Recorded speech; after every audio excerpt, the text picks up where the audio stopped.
Welcome back to Resilience Plus Rise, the podcast, wherein we are having a conversation with Shalina Lodhia.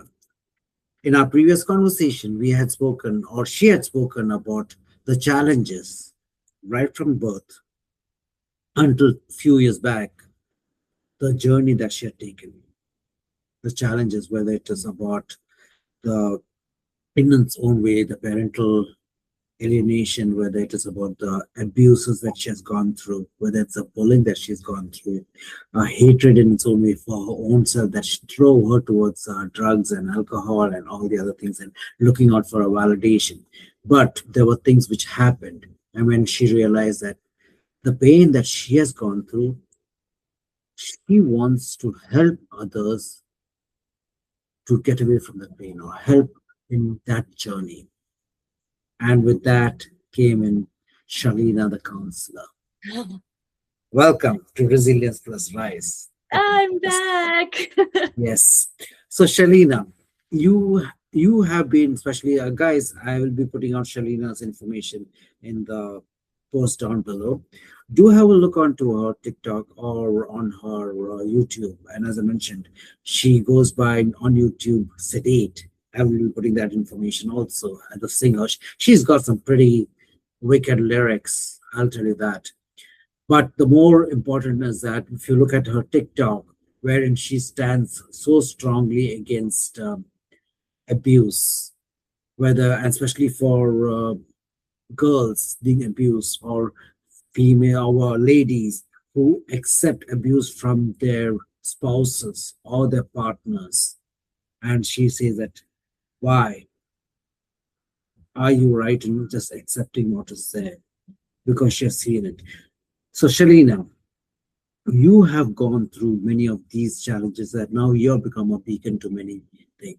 What are few things that comes to your mind when people go through these trauma inflicted journeys? Wow. I think sometimes people don't know that they're going through trauma because some things are so normalized in their lives. You know, trauma is your reaction, your physical, mental, and spiritual reaction to an event that you're finding distressing. And I think people don't realize that it's what trauma really what it really is. It's a combination of it's your reaction to it. So some people react by fighting back, some people react by freezing, some people react by tolerating, some people react by staying out of fear. So I think a lot of people, I feel like people should go to therapy even when they think nothing is wrong, because you will find something in particular that you could work on. And it's sometimes pretty sad to see when I'm dealing with a lot of domestic violence cases where, you know, I see children, vulnerable people, children being a victim to the parents fighting the abuse, and they're stuck. They're little, they can't go anywhere, and they have to watch that, you know, and that's where the intergenerational trauma comes into it. So yeah, I feel like people should really be understanding and aware of psychology, human behavior, trauma before having children as well. You know, I say this so often that I think people should undertake courses in psychology before having children, because your children are not you. They're here to flourish on their own, but sometimes parents hold them back because of their own traumas, you know. So if you heal from your trauma, your children don't have to heal from you. And so same with me. If my father had healed from his traumas, I wouldn't have had to heal from him. So that's why my focus is all about trauma and abuse, bringing it to light so that people feel validated, or I'm raising the awareness of what can happen if you don't go to therapy or if you don't address your traumas. I can go on and on about trauma the whole day. Yeah, it can be, and especially the one of the segments that you cater or you help around is the South Asian community, right? Yeah. Wherein, as you mentioned, abuse is okay because I'm married. I got to take the shit Yeah. from my husband, and you have spoken quite quite a bit on the TikTok as well as the other social media about why it is not right about just being a doormat or just accepting what's Yeah. being done. So what's how when people come with that particular mindset that it's okay, how do you manage to break that ceiling and tell them why is it not okay? Well, I usually ask them about what did they see growing up? What were their parents like? Mm-hmm, And so often the women have seen their fathers may not necessarily be abusive physically, but they were always in charge, always in control, mm-hmm, and their mum just tolerated. mm-hmm, So they've witnessed their own mother just tolerating, not having a life of her own, not having her own personality, not having her own freedom. So to them, that is a normality that they are supposed to, you know, in a way, bow down to their husbands. It's the societal expectations. What will people think? What will people say? mm-hmm, If I step out of the norm. So when they come to me and they say, like, first of all, we need to identify what type of abuse they're going through, which is another thing that they're not aware of. I mean, there's so many forms of domestic violence, right? You've mm-hmm, got immigration, marital rape, you've got psychological abuse, legal abuse, financial abuse, so many forms. First, it's that. Then it's identifying, okay, well, what is prohibiting them? Sometimes the women don't work, so then they think it's better to stay than to leave. Sometimes they have joint assets and things, and they are working, so things feels very complicated for them. mm-hmm, So I find that women find more reasons to stay than to leave because they're not used to independence. In their mind, it's already been ingrained mm-hmm, that they're married, they stay married, and doesn't matter what shit the husband puts them through, mm-hmm, they tolerate. It's like a thing ingrained. And then I start breaking it down and I ask them, well, why? What makes you think you have to stay here? Who? And it's societal pressure, it's family pressure. And then I say, okay, so what happens if you leave? Like, what is your family going to say to you? And it's the fear of what's going to happen. Sometimes they haven't said anything. It's the fear. What will people think? What will people say? Our culture's so ingrained in that. mm-hmm, And then ask them, what example are you setting for your children? Like, if your child was in this situation where they should be leaving, there's so much abuse, and they're not, what would you tell them? Would you tell them that they should stay, that this is okay? Would you not want them to leave? Usually they say they would want them to leave. And then I say, well, what example are you setting? There's so many resources in this country, in Australia. There's so many ways you can leave. There's so much access to help, lawyers, accountants, whatever you need. There's information readily available. The thing is, a lot of the women who come here from India, married or not, they don't educate themselves on the law of this country, their rights, where they can go for help. So because they're not educated in this, and it's not a thought that comes into their mind that I should know these things, they stay stuck. So this is where, when they contact me, I start to educate them on what their options are, and what is normal and what is not. I mean, classic example is a lot of women think that having a joint bank account is normal and the husband controlling her money is normal. Like, a lot of women are going to work. She doesn't have her own account. The husband does, though. But the joint account is where all her money goes, and he controls the spending. And I'm like, this is not normal. Like, you need to have autonomy over your own money. So certain things to them that is in their minds normal, I have to be like, it's actually not, and then tell them why. So it's a natural process. It's a long process to explain and educate, and to give them the strength to think, not even to leave. It's just to think about it. And the okay. thought of being a single mom is the scariest thing for them. And that's when I'm like, I was raised by a single mom in this country, from 34 years ago, when social media didn't exist. If my mom can do it, you can do it in this day and age in 2026. Actually, I believe, Shalina, it is not just a story over there, but I believe in a lot of spaces, including India, where the culture itself, and in Canada, I have, as a coach, I've had people who have been speaking on the challenge that they are having. And I do tell about the law and the regulation. And people are not aware about it. And they Yeah. feel that they have to just go because they have been married and they come over here, or they have been brought up over here. But it's a scare, it's a it's a fear about what, not only about the society, but unfortunately there have been cases wherein the girls have been killed by the family itself for stepping out of the line. So Yeah. that's also a fear factor for them, because life is important.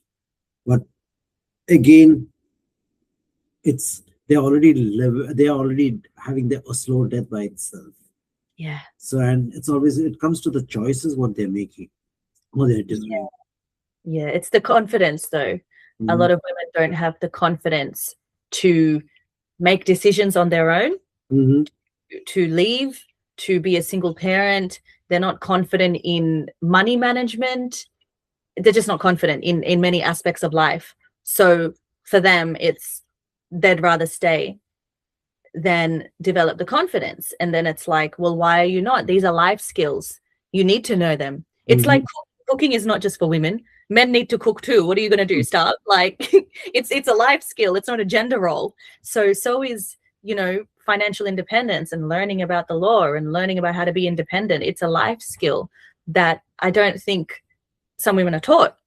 But then there are the most independent women who still find themselves in this situation because they're trapped. It could be it could Yes. be, um, in that case, I sometimes think they're going through some sort of a psychological abuse in that relationship, that they diminish the person's confidence. I mean, I've always been independent, and I was in such a relationship, and the person was a narcissist, which I wasn't able to identify at that point until after we broke up. And he would they systematically try and break you down, and they pick people who are strong.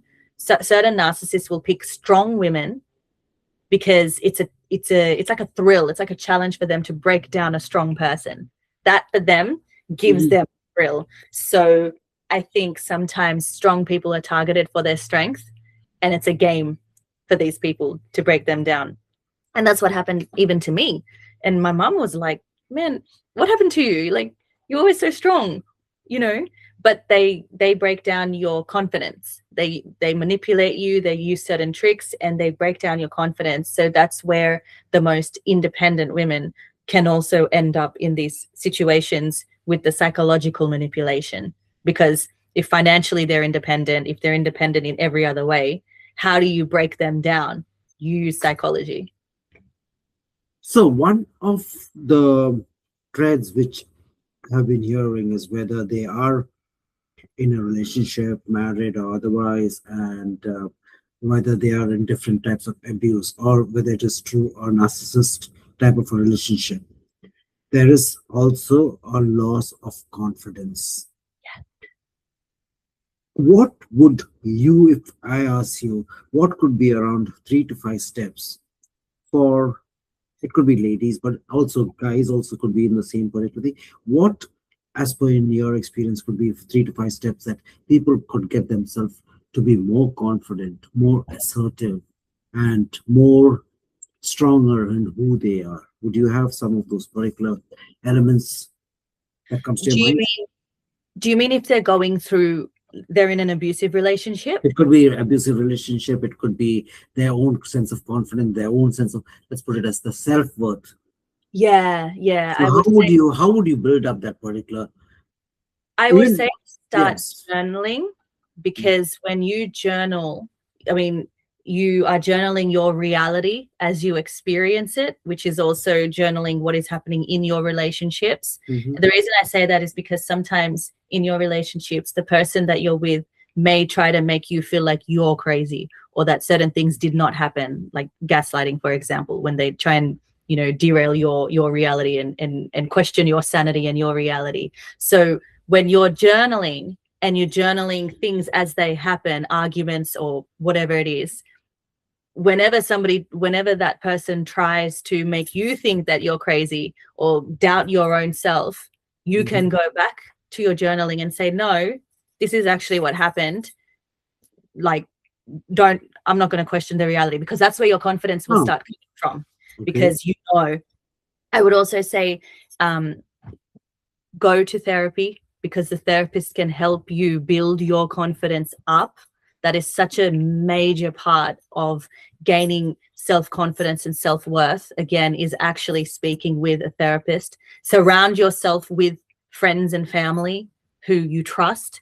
It's all about being around people you trust, because those are the ones that are going to build your confidence, help you stay confident and build your confidence. Because when you trust people, you feel safe. Then when you feel safe, you start feeling confident as well when you're in that company. But it's also realizing your own potential as well. Like, how far have you come in your life? It's literally giving yourself a pep talk. Well, how far have you come in life? What are the challenges you have overcome? What is the reason you're not confident? Usually a person who feels inferior to you will be the one to try and drown your confidence, because they feel inferior. So if you're surrounded by people who do that, well, is this really a you thing, or is this a them thing? Like, are they just projecting onto you? So these are the questions you have to ask yourself. Is this person projecting? Am I really this that they're saying I am? Is it really them? Are they the ones who are not confident themselves? Usually the ones who are not confident and, like I said, feel inferior, they're going to do this to you. So usually this has nothing to do with you. When people are trying to bring your confidence down, it's actually got nothing to do with you. This is a them problem. Okay. So it could be that start journaling, talk to people who you believe, as long as they are not going to take advantage of you. Unfortunately, at times that also can take place. Family and friends you And trust. I mean, you don't need a big circle of people, but a close. big circle. But then it's at times I feel, you know what, it's when I look at some adults talking, I am transported sometimes when young children, they give advice to another young kid without knowing, the scenario, what is there. It's like small children giving advice. You can do like that, but sometimes it happens in adults also. Oh yeah, they do. Like, Okay, without that. really, yeah, because advice is something which is given so freely without people Yeah. really going through the challenges of what Yeah. life could be. And yeah, I've seen that. I know what it is. Do you really know it? And then that what could come out? They may be coming from a good space, but then do they really know Yeah. what they Yeah. are talking about? No, So it has guys, the right people. anybody who's listening to this particular thing, it's good to talk to a friend to make them put out your sorrows, your challenges, etc. But then about advice or suggestions, it's better to check out with somebody who is more proficient in that particular space.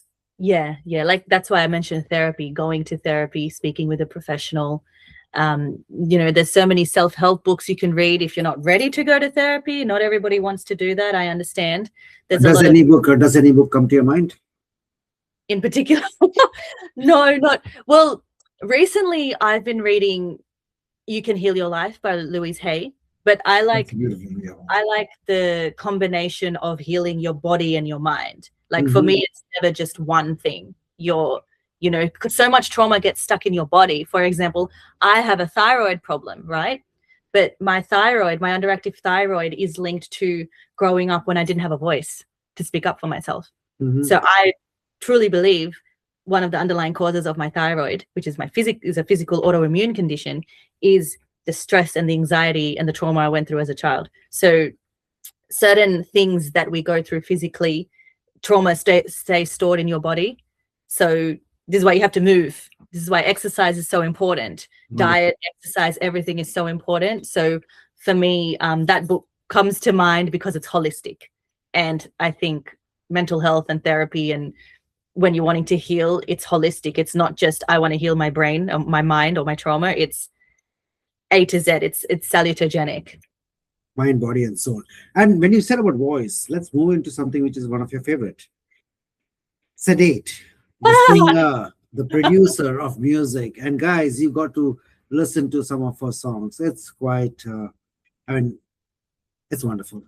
And you're coming out with a new song very shortly, which is Yes. going to rip from the deepest of your heart Yeah, it about the is. challenges that you've gone through and what you're becoming, etc. But before that, you got into songwriting and singing.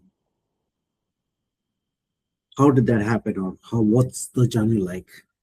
I've been doing that since I was a child. I have performed on stage, but I sang in Hindi, not in English. I Mm-hmm. have sang in English as well. When I was a child, like 8, 9, 10 years old, uh, I knew it was something I wanted to do and I could do. I love to write. Writing was my release and my therapy, so that's why journaling I say, because it's a release. Mm-hmm. Uh, and then when I was in my late teens, I did approach and like producers and people who made music, but unfortunately in a male dominated industry, and when you're so young, they try and take advantage of you. And whenever I approached men, you know, and I was only like 18 or something, I didn't know how to drive at that point. I didn't have a car, wasn't working full time, you know, I was studying, right? They try and take advantage of you and be like, you know, I'll come to my house, or my studio's at my house, or I'll come pick you up, or, and I would say no. Like, I've been through enough to know that these men, I probably can't trust them. And when I'd say that my mom's going to come, I'm not coming alone, suddenly they didn't want to work with me. And I'm thinking, oh, well, you know, I can see why. So I kind of gave up on music for a while because of my experiences with men, because it's just like, I don't know why you're trying to take advantage of me. Like, I'm just here for the passion, but I gave up on my passion for a while. And then in 2019, I went through something traumatic, and I just started going to singing lessons as a way to heal, as well as going to therapy. And then I said to my singing teacher, I was like, is there a way I can just make music from home? Because I can't really trust going to people's houses, and how do I do this? And he set me up, and he was like, okay, this is what you need to make music from home. This is how you can learn to make beats. This is how you can set up your just a mini studio for yourself, because many people at that time were now, you know, you can make music from home. So it started from there, just, and it was around COVID. Everybody was at home, right? Like, and then I thought, you know what, I don't know why I gave up, but I'm not giving up ever again. So I just started writing whatever would come to my head. It was more so to heal from things about my father. So I started writing songs about him, and it was all just to heal. And then I thought, any song that I wrote that I liked, I thought, all right, I'll just put it out there. And it Okay. just sort of started, music releasing started from there. But my actual passion was when I was a child. But, you know, bad experiences made me deter from it. But this year, my focus is on music for survivors, people who've gone through same things as me, or the women who come to me and tell me their stories. I want to write music based on their stories as well. So my first song is about sexual abuse, I'm going to be putting out, and the one after that is relating to domestic violence. So I think this is the year of meaningful music for me, which I'm really excited about. Wish you all the best on that. And when are these songs, singles going to come out? My first one, I would say maybe within the next 3 weeks. And then the next 3 weeks. The video clip done for it. It's a bit confronting, but, you know, topics like these should be spoken about all the time, like sexual abuse and rape and any sort of trauma. Like, we should talk about it without having a trigger warning, because if you're triggered, then maybe you need to do something about your trigger, which is either, you know, make a change or go to therapy if you're triggered. But we shouldn't need trigger warnings for these topics. I don't think. It's real life, and people are going through pain every day. Okay, wish you all the best on the success of that. Because, Thank you. Shalina, what you're doing is a lot of people, they brush it under the carpet or sweep it under the carpet. They feel not very comfortable talking about it, but it's a harsh truth. And that's what my podcast is also about, is that people, you are resilient. It is about what you can do. And like Shalina, listeners, if you're able to want to get a voice, stand up and do something. And again, reach out to Shalina. She may be on the other side of the globe, but she can always respond to you in some way or the other, because she has gone through some of the challenges. She may not have all the answers, but maybe she can point you to some direction which could help you to get yourself more stronger. So, Shalina, one of the last final question is that, as a last parting thought, do you have anything to say to the listeners? I would say that you invest in yourself invest in your mental, physical, and spiritual health, because that's what's going to, you know, get you places. It's not Mhm. all, it's not all about the money and all the luxuries. The luxury is being healthy, and the healthiness starts from healing your trauma, healing your body, finding a path, a spiritual path of some kind or not. Not everybody has to be spiritual, but a path that suits you. I would say whatever your pain is, whatever you've gone through, you can choose to see yourself as a victim or a survivor. But when you see yourself as a survivor, you can reach more people, you can do more things, you can help people, and pain, turn your pain into a purpose, because there's always people better off than you and worse off than you. I'm always going to be targeting the people worse off than me so I can help them. I think that's what I've been put here to do. So, you know, find something that drives you. Fantastic. Shalina, that's amazing. Thank you so very much for your space and time. And guys, again, I tell you that we are having this podcast for certain reasons. And if you believe this has been able to help you, do spread the word around. Do connect with her also. So, Shalina, thank you so very much for your space and time. Best wishes on your journey, both as a healer and also as a songwriter and a singer. Best Thank you wishes. so much. Thank you so much.